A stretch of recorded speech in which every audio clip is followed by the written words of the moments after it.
Bismillahirrahmanirrahim. Khayrta kusoo dhawaada qaybteenii 17 ee program using Python. Qaybtan waxaan ku qaadan doonaa comments. Comments Python markii la joogo tusaale markii aan code qorno aan dhahno oo kaleeto print hello.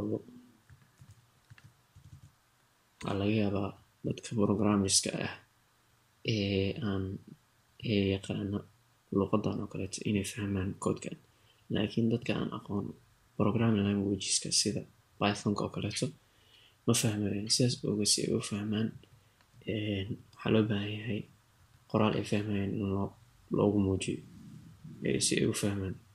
Marka sidaas loo sameeyo waxaa la sameeyo waxa la dhahaa comments marka Python la joogo waxaa lagu bilaabaa hash kadibna codekii wuxuu qabanayaa kaleeta lagu qoraa meesha. Tusaale oo kaleeto in la dhaho printing hello to the console. Okay, marka printing hello to the console lama soo muujinayo, hello bas ayaa lasoo qori doonaa. Intaan interpreterka shaqadeed ma qaban doono, waa ignore garayn doonaa. Intaas waa qaab. Waxaa jiro qaab labaad oo commentska markii hashka isticmaalayo loo qoro. Waxaa la samayn karaa in la dhaho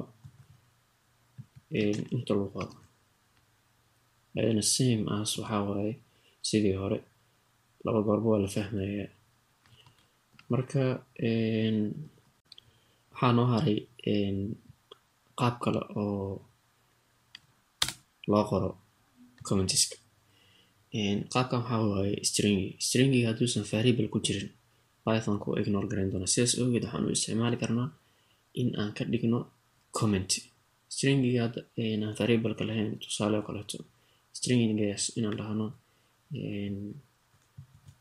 printing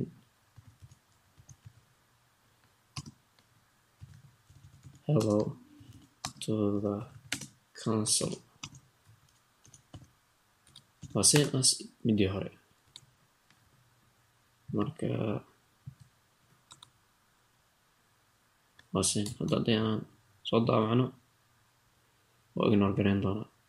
Marka haddaa sidaan dhahdina waa same. Rotationska haddaa badsatid 3 ka dhigtid. Marka labadaas qaab ayaa commentska loo qoraa. Commentskana waxaa loo isticmaalaa waa sheegna in codeka laga dhigo more readable, understandable, in la fahmi karo oo la aqrin karo oo qof walba uu aqrin karo. Programmerska bes marka laga soo tago. Intaas waxaa noogu eg qaybteenii 17 ee program using Python.